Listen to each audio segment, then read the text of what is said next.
Have you ever had a period where things are just flowing so nicely? Good things are coming in, you're staying on top of things, and you're building a ton of momentum towards creating reality in the ways that you want. But then someone triggers you or something happens that causes you to feel like crap, and it feels like all that progress just goes right out the window. You're not the only one.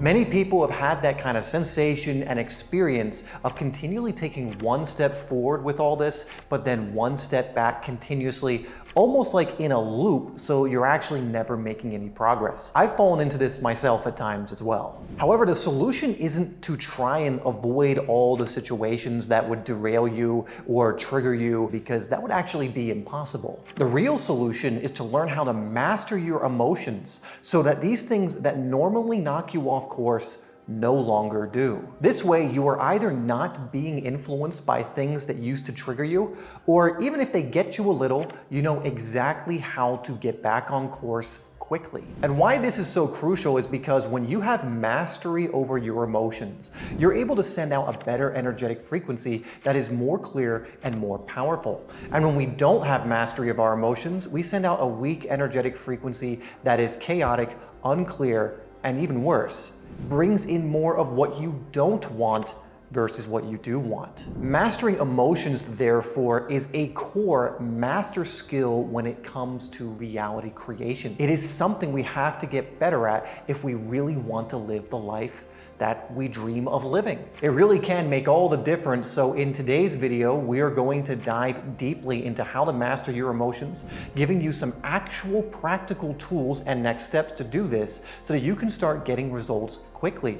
And I highly recommend you watch this video all the way through with full focus. It could be one of the most valuable you ever watch. And again, this is a master skill. And some of what I'm going to be giving you, you would usually never find outside of a paywall. Now that being said, let's jump into it so you can start moving down the path of mastering your emotions.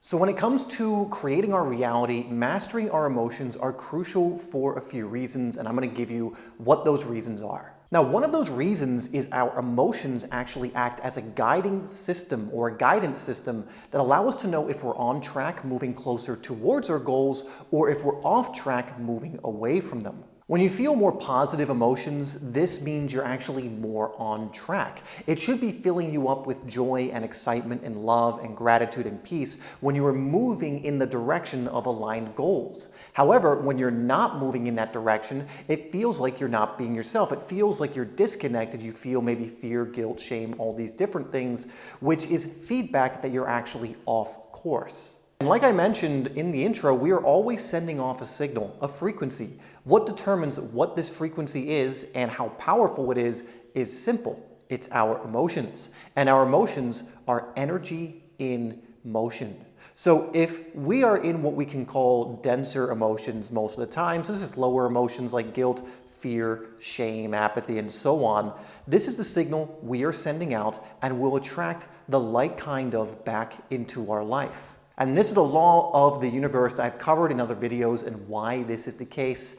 But we can just use this observationally. You would be insanely hard pressed to find someone who, say, is in the emotion of fear most of the time, who's living a life that they absolutely love and is magnificent. It's impossible. If a person is in fear most of the time and that's what they're sending out, they're bringing back the equivalent of that in the form of people, events, opportunities, and so on. But if we flip that, it's the same on the other side. You will never find someone who is genuinely living from a place of joy and gratitude and abundance and so on, who is not having a magnificent life that they love. Remember, the outer world follows the inner world. And so by law, if that's the inner state, the emotional state they are maintaining more often than not, they will have to receive the equivalent or its like kind in every other area, including the physical. So as you can see, our emotions play a massive part in the kind of life we will live and what we will bring about in our lives. If you've heard the quote that you get what you think about most of the time, it actually applies here as well. You get what you feel about most of the time. Our thinking we can use in order to help us feel a certain way more often, but it is the feeling that truly counts. And remember, you are in what we call infinite action, meaning you are always sending out a energetic signal, a frequency. There is no turning this off.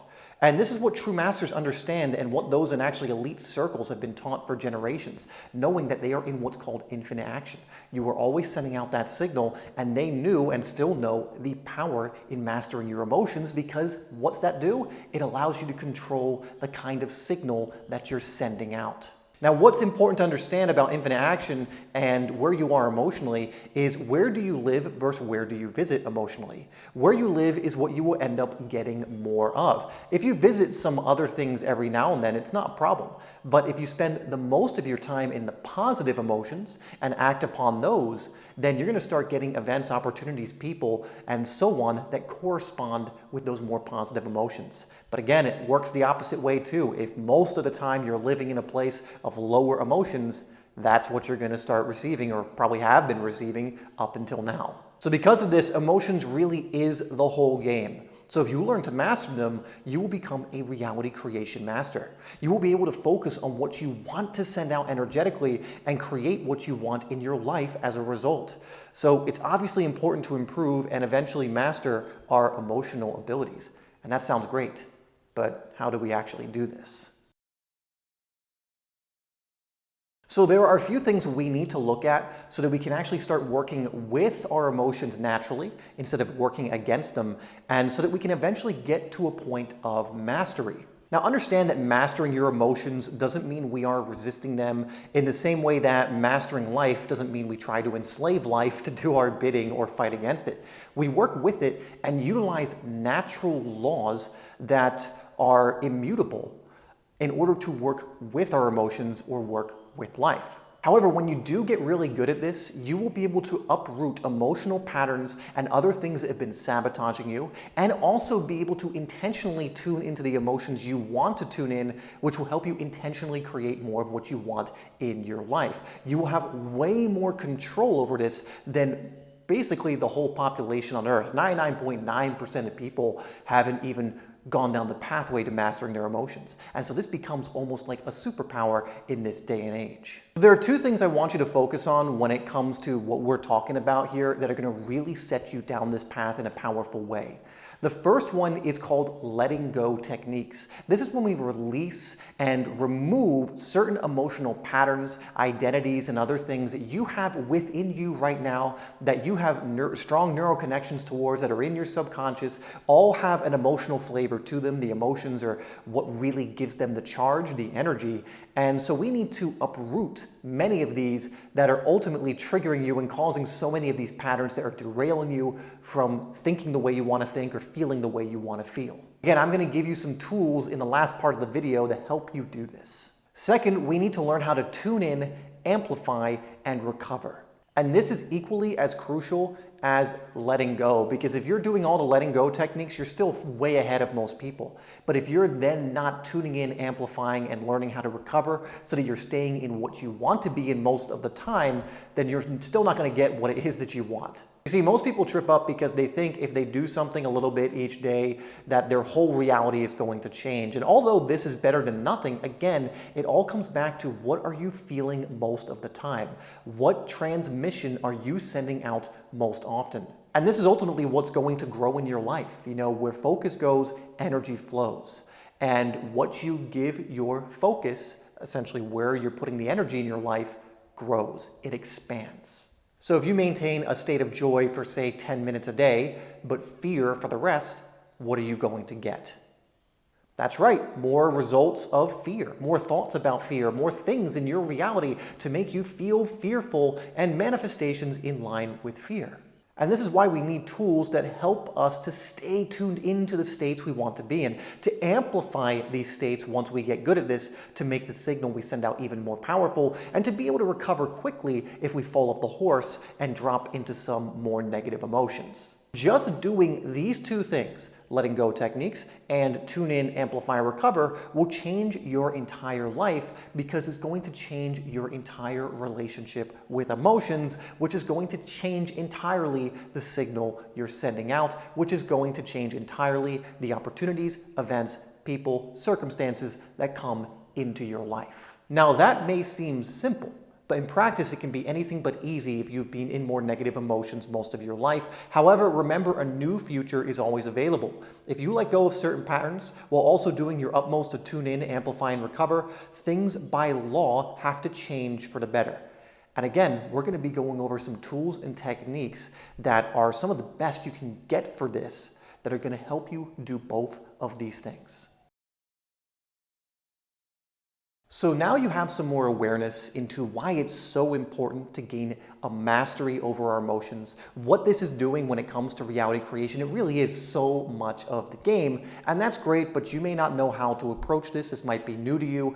In fact, if you've not worked with someone who really knows what they're doing, there's probably a lot of area for growth, or a lot of room for growth in this area. So let's go over some tools and techniques that are going to help you to do both of these things. So start releasing and letting go of things effectively.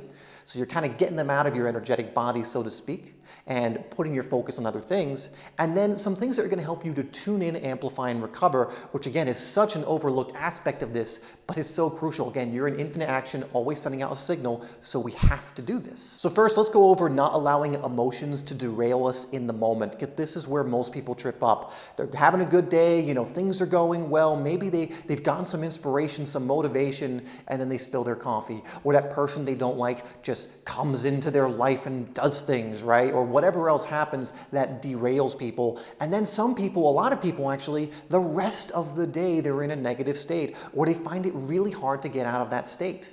And again, this is a problem because we're in infinite action and we want to be in the higher states more often because that's what's going to change things for us. Now, this tool we call the Painkiller technique is a technique from our reality creation program called EMF, and this is where we take people through a 6-month transformation journey that causes them to come out the other side a powerful reality creator. Now, if you want to learn more about it so you can have guidance on this path, not need to keep using trial and error and get results as fast as possible, check out the first link in my description that shows you how it works, the results others have gotten, and so much more.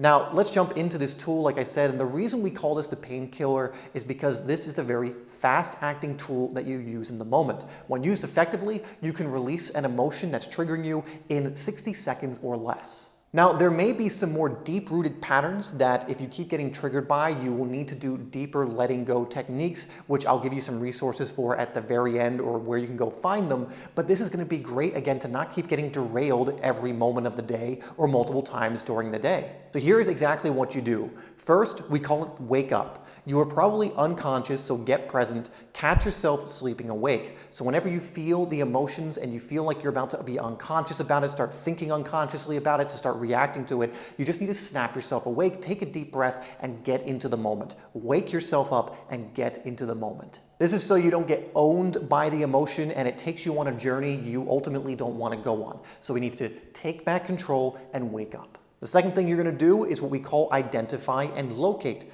So where is the emotion and what is the emotion? You'll find that usually when you feel an emotion, it's somewhere in your body, like your gut or your head or your heart and so on. So identify what the emotion is and where it is. Literally put a spotlight on it and focus on it. Now, a great way to determine a core list of emotions is to look at what we call the Hawking scale, which I'll pop up on screen. And the reason we want to do this is we want to be specific with what the emotion is, and we don't want to label it something that isn't technically an emotion. So make sure you are labeling it correctly and you know where in the body it is. Now, once you've done that, the third thing you're going to do is simply disidentify yourself from the emotion. And what this does is it empowers you to choose a response instead of being hooked. So you would say something like, if I'm doing it, and let's say it's anger. Let's say I'm going through some anger, I'm triggered by something and it's making me angry, or I'm responding with anger. You would say something like, I, David, am currently experiencing the emotion of anger. And what this does is it creates separation. You are not the emotion. It is just something that is occurring. It's something that is, but you are not anger or guilt or apathy or whatever the emotion is. You are simply experiencing this emotion. So separate yourself. You and the emotion are not one and the same. And fourth and final thing is observe and allow. Now, this is crucial. We are not going to try and fix it, and we are not going to try and force the emotion out. You allow it to be there. It is there for a reason, and what you resist will persist. And you will notice that the emotion will start to move. Allow it to do so, and also give yourself to fully feel in the moment without any kind of judgment. So if any tears, or you have to yawn, or just any kind of feeling you have, just allow it. No resistance. What you resist persists. The interesting thing you'll find is that no emotion can survive in the human body for longer than 60 to 90 seconds if it's unresisted. And there are those who hold on to emotions for years, allowing themselves to be triggered by them constantly, when they only need about 60 seconds of doing this technique to start powerfully releasing these emotions. I mean, can you think of anyone who's just been angry for years, or sad for years, or all these different things? If they were just, when this emotion was to come up, use this technique, they would save themselves years of trouble and heartache and suffering, because they would start to release it and gain some control back over their lives. Now, what you may also notice after you do this is that the emotion actually turns to joy or neutrality. You will start to feel better. And this usually happens within about 90 seconds. And again, it's going to take some practice to get really good at this, but once you have done it a few times, this is something you will notice. So you're potentially 60 to 90 seconds away from feeling guilt, shame, anger, and turning it into joy. Now practice this technique, and I promise you, you will start releasing powerfully, really, really quickly. And imagine what it would be like if you could just keep using this and not be derailed by your emotions constantly throughout the day. Be pretty awesome, wouldn't it? Okay, so now that you have a releasing technique that's incredibly powerful, simple but powerful, keep using it. Again, it's something we give clients and they absolutely love it and get so much out of it. We need to go over tuning in, amplifying, and recovering. Now understand that this isn't about being perfect.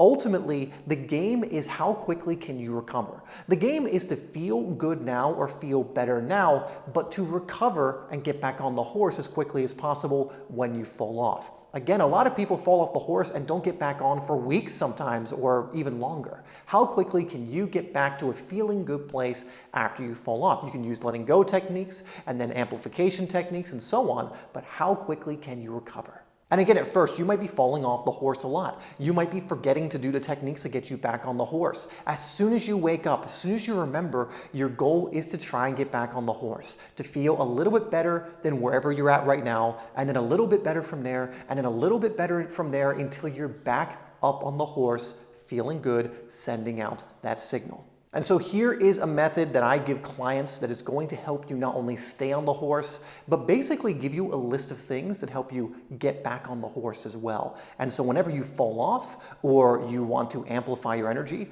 you would just look at this thing, choose something that resonates with you on it, and then go do it. And you'll find that you'll start feeling much better. Now, this technique is simply called your Feel Great Now list, or your 10s out of 10. You'll see what I mean as I explain it, but it doesn't really matter what you want to call it. It works. So essentially, you are going to do a brain dump writing out of everything that makes you feel good, that you love and get joy out of doing.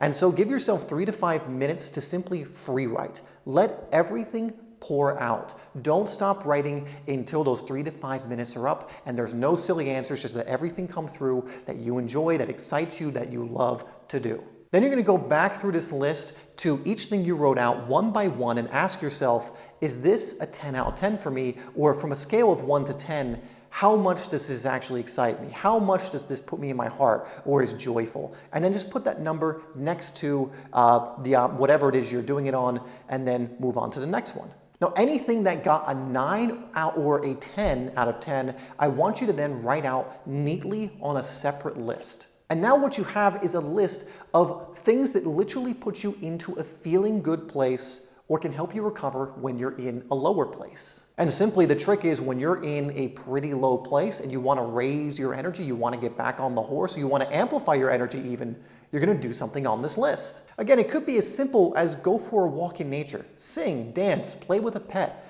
You can also have things that require more, like go get a massage or go to a sauna, play golf, or whatever else it is for you.